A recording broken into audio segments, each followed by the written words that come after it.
ഈ നടിയോട് പറഞ്ഞത്? ആ കുട്ടി എൻ്റെ അടുത്ത് പറഞ്ഞത്, സുനി ആദ്യം 2 പേര് കയറി ആ കുട്ടിയുടെ കൈ മുറുകെ പിടിച്ചു.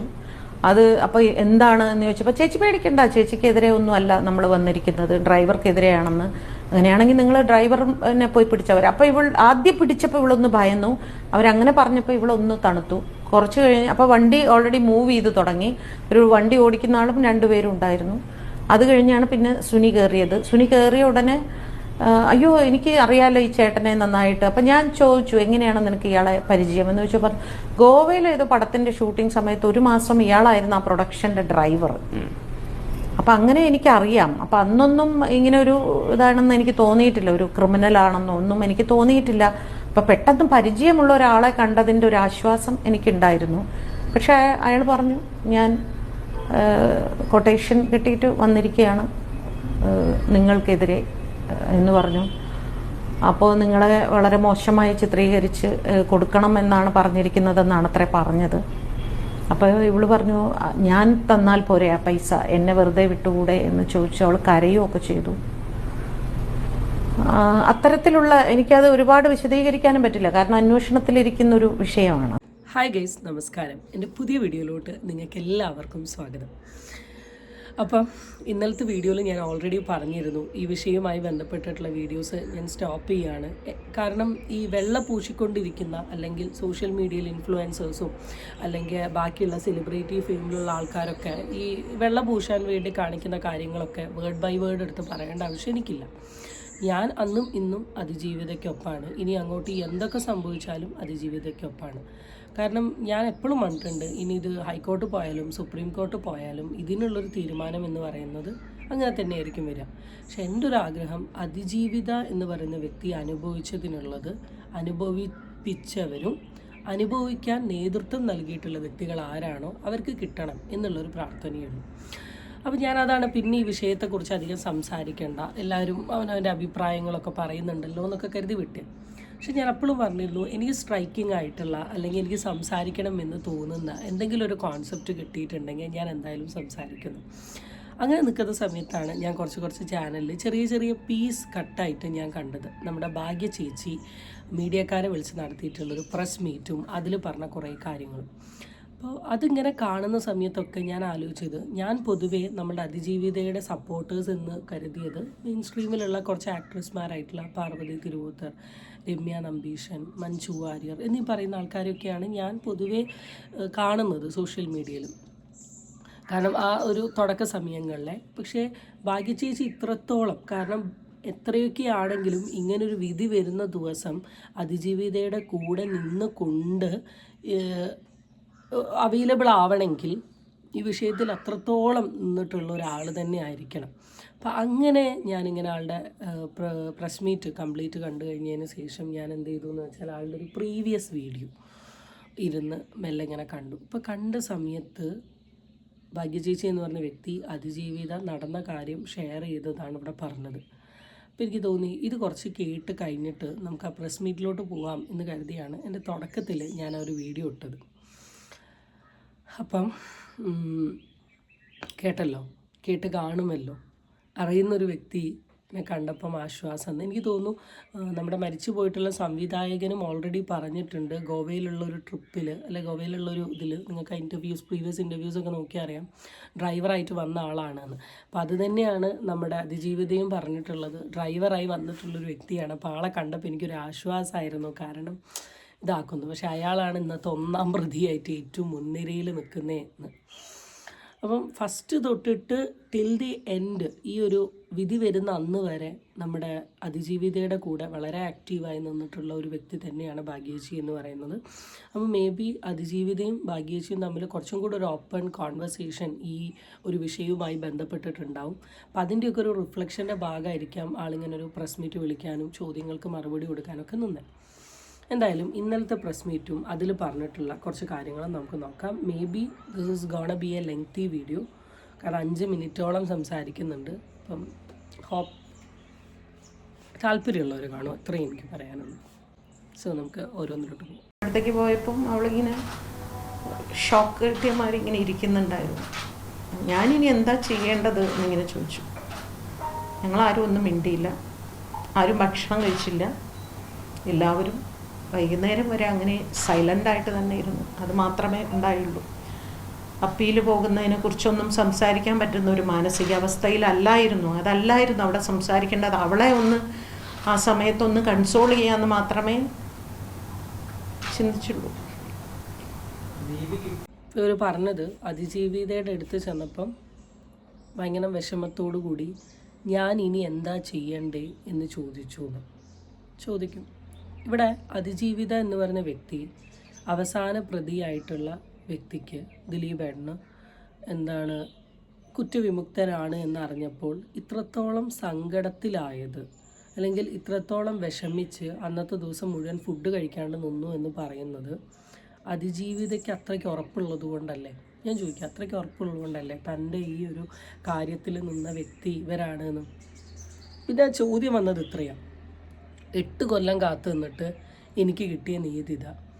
ഇനിയിപ്പോൾ എത്ര കൊല്ലം കാത്തു നിൽക്കണം? ഞാൻ വിചാരിച്ച പോലെ, അല്ലെങ്കിൽ ഞാൻ ആഗ്രഹിക്കുന്ന പോലെ, അല്ലെങ്കിൽ എനിക്ക് ഇങ്ങനെ ഒരു അവസ്ഥ വരാൻ കാരണമായ ആൾക്ക് ഒരിത് കിട്ടാൻ എന്ന രീതിയിലായിരിക്കും ചോദിച്ചിട്ടുണ്ടാവുക. ആൻഡ് ഇത്രയൊക്കെ തെളിവുകളും ഇത്രയൊക്കെ കാര്യങ്ങളും സബ്മിറ്റ് ചെയ്തിട്ട് പോലും, അല്ലെങ്കിൽ ഇപ്പം നിങ്ങൾ പറയുന്ന പോലെ ഡയറക്റ്റുള്ള ഫുട്ടേജും കാര്യങ്ങളും ഇല്ലെങ്കിലും അവരുടെ സൈഡിൽ നിന്ന് അവരെന്തെങ്കിലുമൊക്കെ സബ്മിറ്റ് ചെയ്തിട്ടുണ്ടാവില്ല. എന്തായാലും ഒരു കേസ് വാദിക്കുന്ന ആൾ വെറുതെ അവിടെ ഫ്രണ്ടിൽ വന്നിരുന്നിട്ടല്ലേലും. അതൊക്കെ ആയിട്ടും ഇല്ല എന്നാണ് കോടതി പറയുന്നതെങ്കിൽ ഇനി ഇത് മുകളിലോട്ട് പോയിട്ടുണ്ടെങ്കിലും ഇത് തന്നെയാണല്ലോ പറയുക. കാരണം ഒരു പ്രതീക്ഷ കംപ്ലീറ്റ് നഷ്ടപ്പെട്ടിട്ടുള്ള ഒരു സർവൈവറിൻ്റെ ഒരു ഇമോഷനാണ് ഇവിടെ പറഞ്ഞിട്ടുള്ളത്. കാരണം ഞങ്ങൾക്ക് അവിടെ ചെന്നിട്ട് അവളെ ആശ്വസിപ്പിക്കാൻ വേണ്ടി നമുക്ക് മുകളിൽ അപ്പീലിന് പോകാം, അല്ലെങ്കിൽ ഹൈക്കോടതി പോകാം എന്നൊന്നും ഞങ്ങൾക്ക് പേഴ്സണലി അവളുടെ അടുത്ത് പറയാൻ തോന്നിയില്ല. എങ്ങനെ പറയാനാണ്?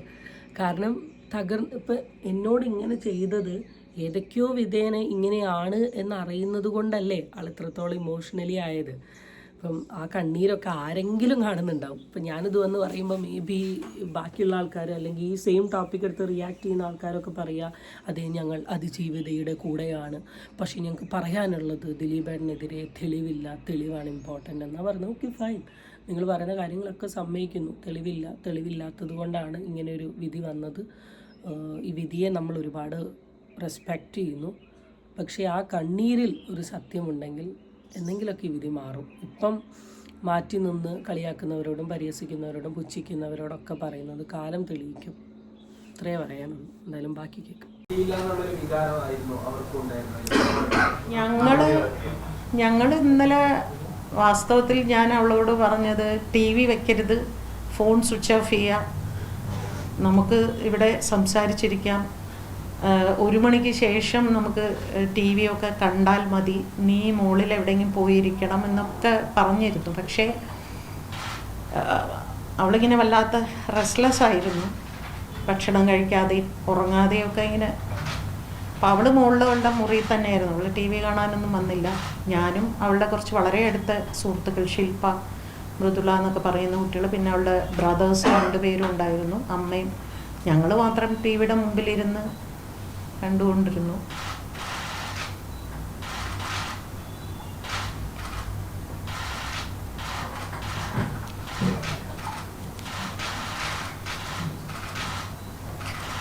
പിന്നെ വിധി വന്നപ്പോൾ ഞങ്ങളെല്ലാവരും സ്വിച്ച് ഓഫ്, 7-ാം പ്രതി വെറുതെ വിട്ടു എന്ന് പറഞ്ഞപ്പോൾ തന്നെ ഞാൻ പറഞ്ഞു സ്വിച്ച് ഓഫ് ചെയ്തോളൂ, ഇനി അവിടെ നിന്ന് അങ്ങോട്ട് ആർക്കും ശിക്ഷ ഉണ്ടാവാൻ വഴിയില്ല എന്ന് ഞാൻ പറഞ്ഞു. അപ്പോൾ തന്നെ സ്വിച്ച് ഓഫ് ചെയ്തു. ഞങ്ങളെല്ലാവരും അവളെ, അപ്പോൾ ഈ താഴെ ഈ TVയുടെ വോളി അവൾ കേൾക്കുന്നുണ്ടല്ലോ. ഞങ്ങൾ അവളുടെ അടുത്തേക്ക് പോയപ്പം അവളിങ്ങനെ ഷോക്ക് കിട്ടിയമാതിരി ഇങ്ങനെ ഇരിക്കുന്നുണ്ടായിരുന്നു. ഞാനിനി എന്താ ചെയ്യേണ്ടത് എന്നിങ്ങനെ ചോദിച്ചു. ഞങ്ങളാരും ഒന്നും മിണ്ടിയില്ല, ആരും ഭക്ഷണം കഴിച്ചില്ല. എല്ലാവരും വൈകുന്നേരം വരെ അങ്ങനെ സൈലൻ്റായിട്ട് തന്നെ ഇരുന്നു. അത് മാത്രമേ ഉണ്ടായുള്ളൂ. അപ്പീൽ പോകുന്നതിനെ കുറിച്ചൊന്നും സംസാരിക്കാൻ പറ്റുന്ന ഒരു മാനസികാവസ്ഥയിലല്ലായിരുന്നു. അതല്ലായിരുന്നു അവിടെ സംസാരിക്കാൻ. ഇനി എവിടെ അപ്പീൽ പോവുകയാണ്, എന്തിന് അപ്പീൽ പോവുക എന്നുള്ളത് ഒരു ചോദ്യം തന്നെയാണ്. ഞാൻ ശരിക്കും പറഞ്ഞാൽ അവരിതിൽ കൂടെ ചിലപ്പോൾ നേടാൻ ഉദ്ദേശിച്ചിട്ടുള്ളത് ആരാണെങ്കിലും, ഇപ്പോൾ ഈ പൾസർ സുനി എന്ന് പറയുന്ന വ്യക്തിക്ക് കൊട്ടേഷൻ കൊടുത്തിട്ടുള്ള ആൾക്കാർ നേടാൻ വിചാരിച്ചത് എന്താണെന്ന് വെച്ചാൽ ആ ഒരു സാധനം അവർക്ക് കിട്ടും, ആ ഫൂട്ടേജ് വെച്ച് ഭീഷണിപ്പെടുത്താം, ജീവിതം നശിപ്പിക്കാം, ഇങ്ങനെ കുറേ ആഗ്രഹങ്ങൾ ഒക്കെ ആയിരിക്കും. ഇനി എന്തായാലും ആരുടെ കയ്യിലാണോ ഫുട്ടേജ് ഉള്ളത് അത് പുറത്ത് വരില്ല. ഞാൻ ഒരിക്കലും പറയുന്നത് അന്നേരം അനുഭവിച്ച ഇമോഷൻസ് ഒന്നുമല്ല എന്നല്ല പറയുന്നത്. ഇവിടെ ഈവൻ നിങ്ങൾ ആരുടെ വീഡിയോ എടുത്ത് നോക്കിയാലും അതിജീവിതയുടെ കൂടെ നിന്നിട്ടുള്ള ആകെ ഒരാൾ ഞാൻ മാത്രമാണ് എനിക്ക് പേഴ്സണലി തോന്നുന്നത്. ബാക്കി എല്ലാവരും മറ്റേ സൈഡാണ് പിടിച്ചിട്ടുള്ളത്. അപ്പം എനിക്ക് തോന്നുന്നത് ആ ഫൂട്ടേജിന് പുറത്ത് വരാനോ ആ ഫൂട്ടേജ് കൊണ്ട് ഇനിയൊരു കാര്യമില്ല. അപ്പം പകരം ആ ഫൂട്ടേജ് ചെയ്ത ആൾക്കാർക്ക് കിട്ടേണ്ട ശിക്ഷയൊക്കെ കിട്ടിയിട്ടുണ്ട്. പക്ഷെ എത്രയൊക്കെ ശിക്ഷ കിട്ടിയാലും ഒരു പെണ്ണിൻ്റെ ഇത്രയും പേഴ്സണലായിട്ടുള്ള കാര്യത്തിൽ നേരിട്ടിട്ടുള്ള ഒരു സാധനത്തിന് പകരമാവുമോ ഈ ശിക്ഷ എന്ന് നിങ്ങളൊന്ന് ആലോചിച്ച് നോക്ക്. അത് ഞാൻ പേഴ്സണലി പറയാൻ വന്നത്. എന്തൊക്കെയാണെങ്കിലും അതിന് പകരമാവുമോ ഈ ശിക്ഷ? ഈ ഇങ്ങനെയൊക്കെ ചെയ്യുന്ന ആൾക്കാരെ ഡയറക്റ്റ് അങ്ങ് ഞാൻ പറയുന്നില്ല, എനിക്കത് പറയാൻ കാരണം നമ്മളത് പറഞ്ഞു പോകണം. കാരണം എത്രയൊക്കെ ആണെങ്കിലും ഇപ്പോൾ ഈ വീഡിയോ കാണുന്ന പുരുഷന്മാരാണെങ്കിലും നിങ്ങൾക്കും ഒരു അമ്മയില്ലേ, നിങ്ങൾക്കും ഒരു പെങ്ങളില്ലേ, നിങ്ങൾക്കും ഒരു ഭാര്യയില്ലേ, അല്ലെ നിങ്ങൾക്കും മക്കളില്ലേ, പെൺകുട്ടികൾ. ഇവരെ നേരെയൊക്കെയാണ് ഈ തരത്തിലൊരു സാധനം വരുന്നതെങ്കിൽ എങ്ങനെ നിങ്ങൾക്ക് സർവേ ചെയ്യാൻ പറ്റും? എനിക്കിപ്പോൾ ശരിക്കും പറഞ്ഞാൽ ഓർമ്മ വരുന്നത്, എനിക്ക് ആ പടത്തിൻ്റെ പേര് എനിക്ക് കിട്ടുന്നില്ല, മേ ബി നിങ്ങൾ അറിയുന്ന ആരെങ്കിലും ഉണ്ടെങ്കിൽ കമൻ്റ് അടിക്കുക. ലാലേട്ടൻ്റെ ഒരു പടം ഉണ്ടായിരുന്നു, അനശ്വര അഭിനയിച്ച. അനശ്വരയ്ക്ക് കാഴ്ചശക്തി ഇല്ലാണ്ട് മറ്റേ ഈ മണ്ണുപയോഗിച്ചിട്ട് രൂപങ്ങൾ ഉണ്ടാക്കുന്നത്. അപ്പോൾ തൊട്ടടുത്ത വീട്ടിൽ ഈ കല്യാണം ക്ഷണിക്കാൻ വന്നിട്ടുള്ളൊരു പുരുഷൻ അവളോട് മോശമായി പെരുമാറുകയും അത് കേസിന് പോവുകയും, ജഗദീഷൊക്കെ അച്ഛനായിട്ട് കേസിന് പോവുകയും ആ കോടതിയിലെ വക്കീൽ അവരോട് എണ്ണി ചോദിക്കുന്ന ഒരു പാർട്ടുണ്ട്. ഇത് സിനിമയാണെന്ന് അറിഞ്ഞിട്ടും അത് കണ്ട സമയം മനസ്സിൽ കൂടെ ഒരു തീ പോവാത്ത ഒരു പെൺകുട്ടികളും ആൺകുട്ടികളും ഉണ്ടാവില്ല. എനിക്കറിയില്ല, ഉണ്ടാവില്ല എന്നാണ് എൻ്റെ ഒരു വിശ്വാസം. അപ്പോൾ അങ്ങനെയാണ് ഓരോ തവണയും ഓരോ സിറ്റുവേഷനിലും 21 തവണ കയറുമ്പോഴും ഓരോ കേസും കീറി മുറിക്കുന്നത്. അത് സംഭവിച്ച ഒരു പെൺകുട്ടീനെ സംബന്ധിച്ചിട്ട് it's not very easy to express. എന്നിട്ടും അവളത് എക്സ്പ്രസ് ചെയ്തുകൊണ്ട് നിൽക്കുന്നത് at the end of the day ഇതിനൊരു തീരുമാനമാവും, അല്ലെങ്കിൽ at the end of the day ഞാൻ കാത്തു നിന്ന്. ഇപ്പം ഞാൻ പറഞ്ഞുതരാം, നമ്മളൊരു തെറ്റ് ചെയ്തുകൊണ്ട് നമ്മൾ ഇനിയിപ്പോൾ ബാക്കിയുള്ളവരുടെ മുമ്പിൽ രക്ഷപ്പെട്ടാലും അല്ലെങ്കിൽ ബാക്കിയുള്ള വ്യക്തികളുടെ മുമ്പിൽ നമ്മളൊന്നുമല്ല. എൻ്റെ മുടി ഇങ്ങനെ പിടിക്കുന്നതിന് ആരോ ഇറിറ്റേഷൻ എന്ന് പറഞ്ഞു, ദാറ്റ്സ് ഓക്കെ, എക്സെപ്റ്റ് അതിൻ്റെ ഇടയിൽ പറയുകയാണ്. ബാക്കിയുള്ളവരുടെ മുമ്പിൽ നിങ്ങൾ രക്ഷപ്പെട്ടാലും ഈ നീതിപീഠത്തിന് മുമ്പിലും ജനങ്ങളുടെ മുമ്പിലും അവരെ കളിയാക്കിയാലും ഞാൻ ഒരു കാര്യം പറയട്ടെ, നിങ്ങൾക്കൊരു മനസാക്ഷി ഉണ്ടെങ്കിൽ നിങ്ങൾക്ക് എങ്ങനെ അത് ആക്കി നിൽക്കാൻ പറ്റും? കാരണം എത്രയൊക്കെ ആണെങ്കിലും കർമ്മ എന്ന് പറയുന്നൊരു സാധനമുണ്ട്. അത് തിരിഞ്ഞും വളഞ്ഞും ഒടിഞ്ഞും ഇട്ടേണ്ട ആൾക്കാരുടെ അടുത്ത് എത്തും. അതിനെക്കുറിച്ച് ആലോചിച്ചിട്ട് പോലും പേടിയില്ലേ എന്നാണ് ഞാൻ ആലോചിക്കുന്നത്. അപ്പോൾ പറയും ഞങ്ങൾ ചെയ്തിട്ടില്ലല്ലോ അതുകൊണ്ടാണ്. ഓക്കെ, അവളെ ഒന്ന് ആ സമയത്തൊന്ന് കൺസോൾ ചെയ്യാന്ന് മാത്രമേ ചിന്തിച്ചുള്ളൂ.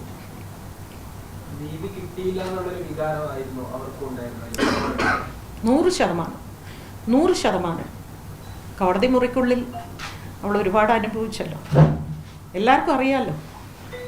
2 മണിക്കൂർ ആ തെരുവിൽ അനുഭവിച്ചതിൻ്റെ 100 ഇരട്ടി 15 ദിവസം കോടതി മുറിക്കുള്ളിൽ അവൾ അനുഭവിച്ചു. അത് അവൾ പറയും. ഇതാണ് നേരത്തെ പറഞ്ഞ ഞാനൊരു സാധനം.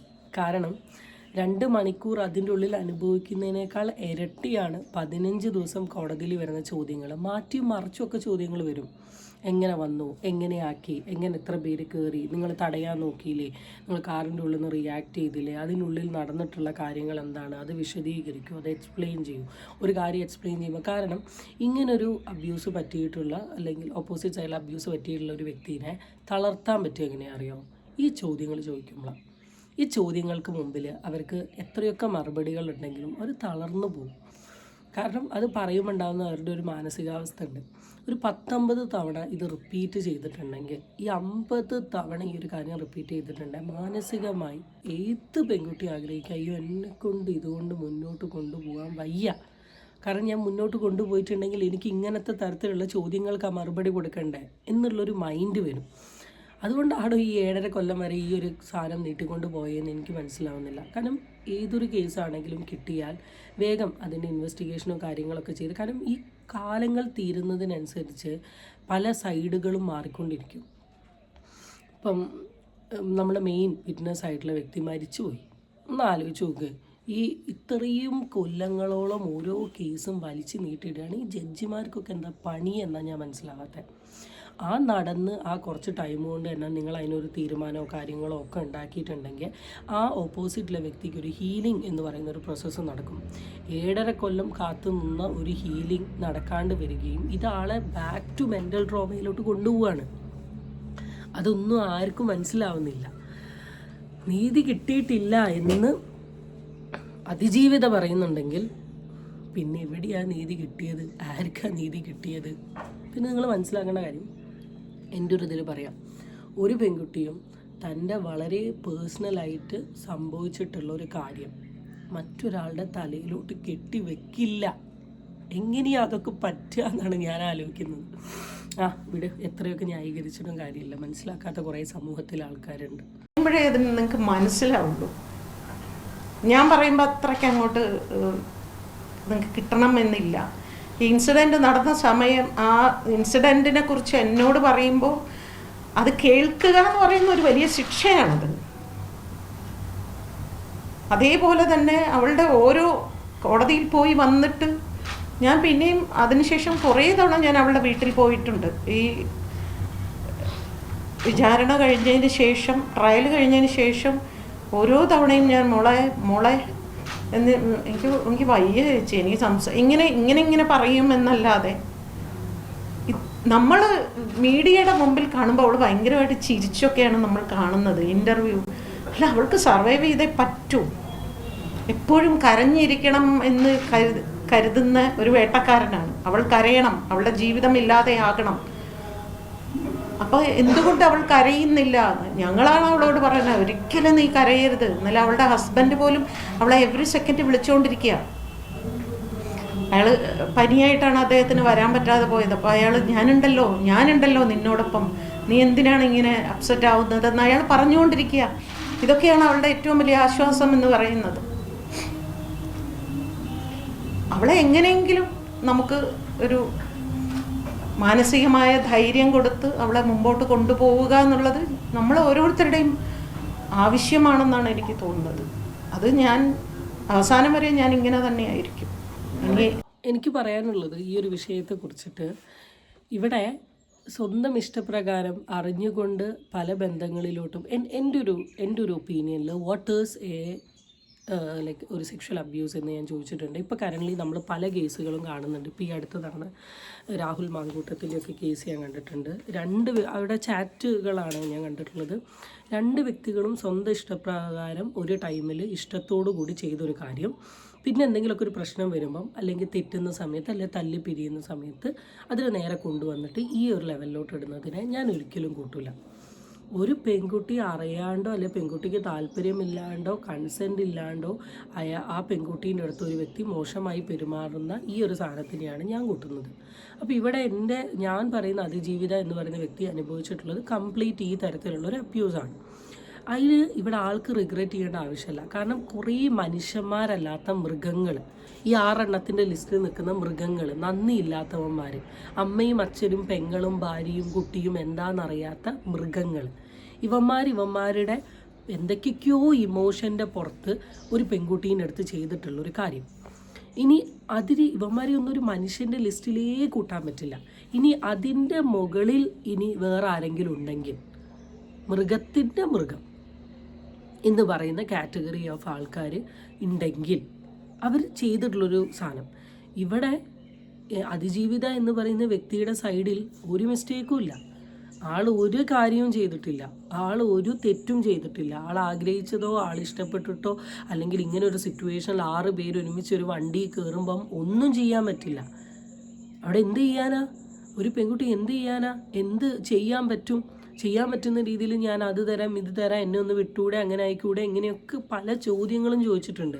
പക്ഷെ ആ ചോദ്യങ്ങൾക്കൊന്നും ആളെ പുറത്ത് വിടാനോ ആക്കാനോ പറ്റിയിട്ടില്ല.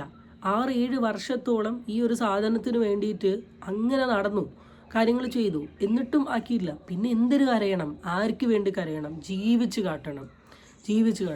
ഇനിയും എല്ലാ ഇൻഡസ്ട്രിയിലും നല്ല രീതിയിൽ ആക്ട് ചെയ്തിട്ട് ഇയാളുടെ പവർ എന്താണെന്നുള്ളത് കാണിക്കുകയാണ് അതിജീവിത ചെയ്യേണ്ടത്. കരഞ്ഞിരുന്നിട്ടുണ്ടെങ്കിൽ ഇപ്പോഴും കോമാളിയാവും. കാരണം അതിജീവിത കരയണം എന്ന് ആഗ്രഹിക്കുന്ന വ്യക്തികളാണ്. അപ്പോൾ അവരുടെ മുമ്പിൽ കരഞ്ഞിട്ടുണ്ടെങ്കിൽ you are failing. Never do it. ഈ വീഡിയോ കാണുന്ന നിങ്ങൾ ആരെങ്കിലും ഇങ്ങനത്തെ എന്തെങ്കിലും തരത്തിലുള്ള സിറ്റുവേഷനിൽ കൂടെ കടന്നു പോയിട്ടുണ്ടെങ്കിൽ ആർക്ക് എന്തിനു വേണ്ടി നമ്മൾ കരഞ്ഞിരിക്കണം? പെണ്ണെന്ന് പറയുന്ന ഒരു സാധനത്തിനെ, പെണ്ണിനെ കിട്ടുമ്പോൾ തന്നെ ഈ ഒരു രീതിയിലുള്ള ഇമോഷൻ തോന്നുന്നുണ്ടെങ്കിൽ അവനൊന്നും ഒരു അമ്മ അല്ലെങ്കിൽ അമ്മയുടെ കയ്യിൽ നിന്ന് കിട്ടിയ മുലപ്പാലിന് ഒരർത്ഥമില്ല എന്ന് പറയേണ്ടി വരും. എന്തിൻ്റെയൊക്കെ പുറത്താണെങ്കിലും ആ 6 പേര് അതിനുള്ളിൽ കയറി നിന്ന് അങ്ങനെ ചെയ്യാൻ തോന്നിയില്ലേ, അവിടെ അവൻ്റെ സ്വഭാവം മനസ്സിലായില്ലേ. അവൻ്റെ അമ്മയ്ക്കാണെങ്കിലും അവൻ്റെ പെങ്ങൾക്കാണെങ്കിലും അല്ലെങ്കിൽ അവൻ്റെ ഇനി കല്യാണം കഴിച്ചിട്ടുണ്ടെങ്കിൽ അവരുടെ പാർട്ട്നേഴ്സിനൊക്കെ ആണെങ്കിൽ ലൈഫിൽ കിട്ടാവുന്ന വലിയൊരു തിരിച്ചറിവാണിത്. അതുകൊണ്ടാണ് ഞാൻ ഈ ലോകത്ത് ഇങ്ങനത്തെ കാറ്റഗറി ഓഫ് ഒരുപാട് മനുഷ്യന്മാരുണ്ട്. ആ മനുഷ്യന്മാർ നമ്മളോട് ചെയ്യുന്ന അനീതിൻ്റെ ഭാഗമായിട്ട് നമ്മൾ ഒരിക്കലും താഴെ നിൽക്കരുത്. അവരുടെ മേത്ത് കൂടെ ചവിട്ടി നടക്കുന്നിടത്താണ് നമ്മുടെ വിജയം. ഇതാണ് എനിക്ക് പറയാനുള്ളത്. So guys, that's it. Till then it's bye bye.